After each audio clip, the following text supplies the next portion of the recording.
Welcome back to another technical deep dive here in the debug zone. Today, we're tackling a big question and breaking it down with insights from other users. Hopefully, this clears up some misconceptions and helps you get the answer you need. So buckle up, stay a little curious, and let's jump right in.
And that's a wrap.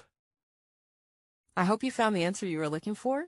If you did, take a second to hit that subscribe button. It really helps out. And let me know in the comments which solution worked best for you. See you next time in the debug zone.